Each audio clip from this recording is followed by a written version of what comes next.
Hello everyone, welcome back to Help for Good eLearning. My name is Prashanja. I am your Django trainer. So today we are going to discuss about first of all the MVT architecture, because Django follow the MVT architecture, which is stand for Model View Template Architecture. And what is this Model View Template Architecture? It is basically the flow of execution which is going to be done internally that we have to understood. Okay, the flow of execution, how your project will flow work, how your internal flow or architecture of your project, that is we are going to see. And that is totally depend on this, because we are not working with the individual file guys right now. Okay, we are not working with the individual file, like means we can say that uh, individual file in the sense like a single Python file and we are creating a project. No, we are working with the web application, because Django is framework we use for the web application, like especially for the backend development. Also you can use for the front end, but not dedicatedly we can say for the front end. Okay, for the front end we have other JavaScript based frameworks technology. For the backend, Django is the perfect choice. So indirectly we are working with the web application. And if you're talking about that, we are working with a web application, then we need to understand it, guys. What is the architecture of your project?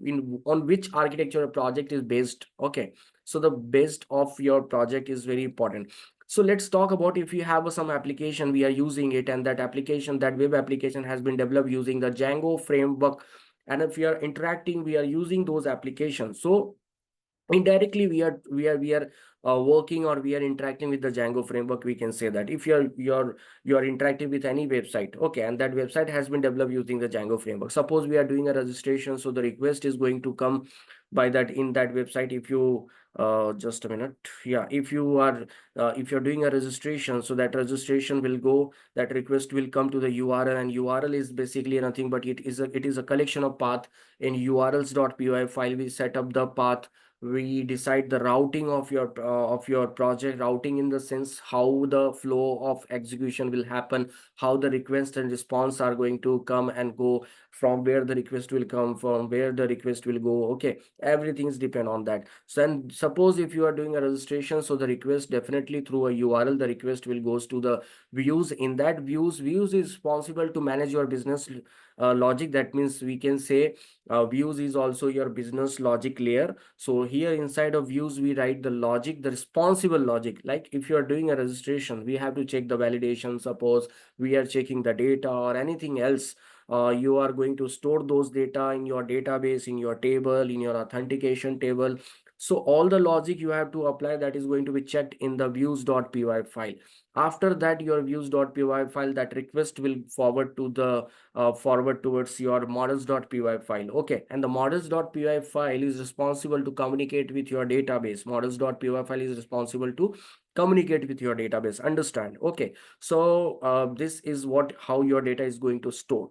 The later on part, you can see the template folder is also here. The template section is also there. So whatever the HTML files you're going to create, whether it is a model based HTML files or it is an independent HTML files like home, about us, services, contact us kind of pages you are creating. So all those HTML pages you have to create inside the template folder, because template folder is responsible for the present. It is also called as a presentation layer. Okay, model view template. So it is also called as a presentation layer. Presentation in the sense you are presenting whatever you're looking to take input from a user, and whatever you're looking to represent or to give it back to the user. Everything that is depend on your the templates, and template is nothing but your HTML page. So in all the HTML pages you have to create inside the template folder. And as you can see here guys, there is no communication between your model and template, because there is a security. See, we are using the Django framework. Django framework itself provides us a lot of authentication and security related features.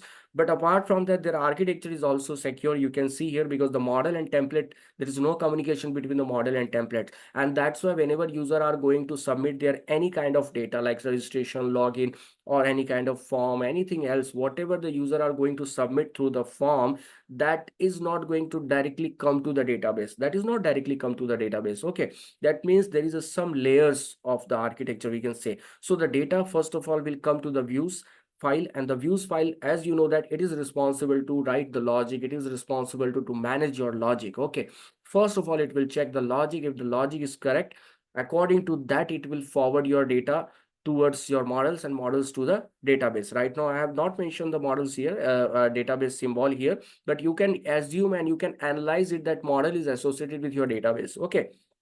So this is what now, as you can see, if you're going to pull your data, suppose you're looking to check your profile in the sense you're looking to check you're looking to update your photo, you're looking to see your photo, your old photos, your name, your email ID, your phone number, anything else. So when you visit on your profile page, that means you're retrieving a data from the database. So that time also the request will come to the views file, and the views file take the data from the database. First of all the responsible logic you will write it down in the views.py file.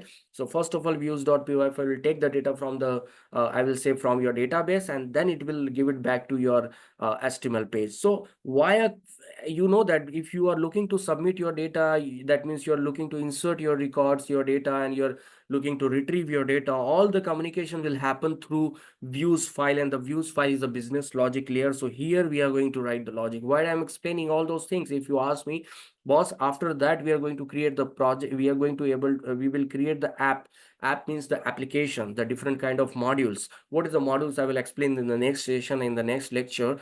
But understand, creating the different apps, if you're creating, if you're setting up the project, if you're looking to print a hello world or single text, if you're looking to print on the server, still what we have to do, we have to follow this architecture. So first of all, we should know what is this MVT architecture, and according to that we will proceed for the next series of actions. Okay, so I hope you have understood this model view template architecture, guys. We'll see you in the next lecture. Thank you very much.